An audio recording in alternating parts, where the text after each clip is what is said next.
Benjamin. And I'm Lucinda, and we're cooking with you today from Lyon, France.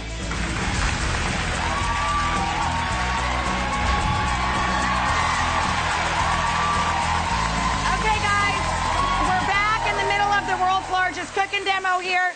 Everybody in studio and anyone that's cooking with us on an induction burner, turn your heat back to 6 and try and flip your chicken around. Don't force it. If it's not ready to turn yet, that piece hasn't caramelized or browned enough. We browned it 3 minutes on the first side. On the second side, it may go a little bit quicker. If you're cooking with us at home and you're using medium-high heat, you too can turn the pan down if it looks like it's getting a little too hot for you. Mine, I've been cooking over medium-high heat the whole time, and it's coming along just fine. It's not burning at all. But if your pan is smoking up too much for you, go ahead and dial it back just a hair. Incidentally, we wanted to give a huge shout out to our friends from Target and Super Target.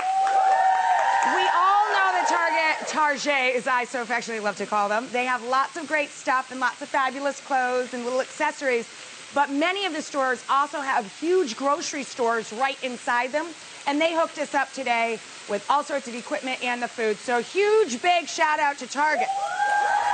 All right.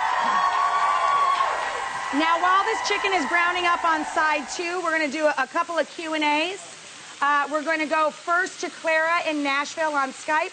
Clara, we got a couple of minutes here while the chicken is cooking up. Do you have a question for us? Rachel, sometimes when I cook with chicken, it sticks to the pan. Do you have any advice for me?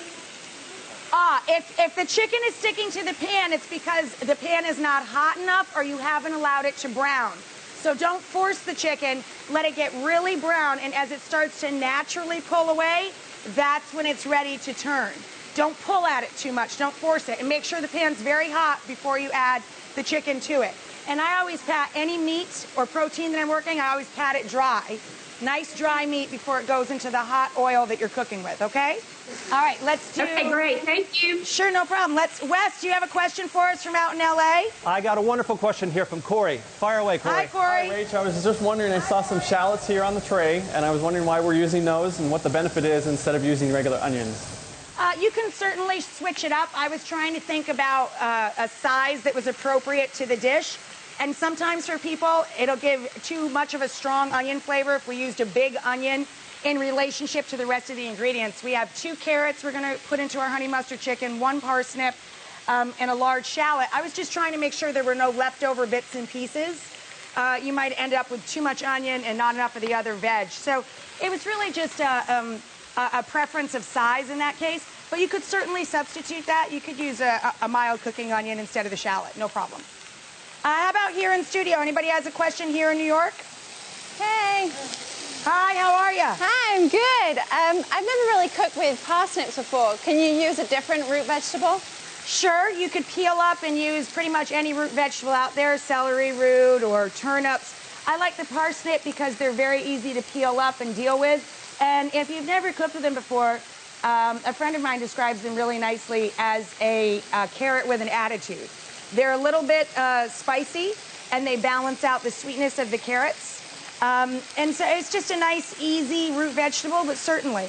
The whole point of this is just really a method. We're browning chicken, taking chicken out of the pan, and then we're cooking up a little bit of vegetable, and then we're going to make a sauce right in the same pan that you cook the veg with. So it's sort of a simple one-pot supper, but it's really more about the method than the actual recipe. My chicken's getting some great color on it. Once it's browned all over, guys, you can pull it out of your pan and transfer it to a plate. And then down into the same pot, in the chicken drippings, you're going to add a few tablespoons of butter and your chopped up carrots, parsnips, and shallots. So drop the butter down in. Once the butter melts up, add your veg to the pan.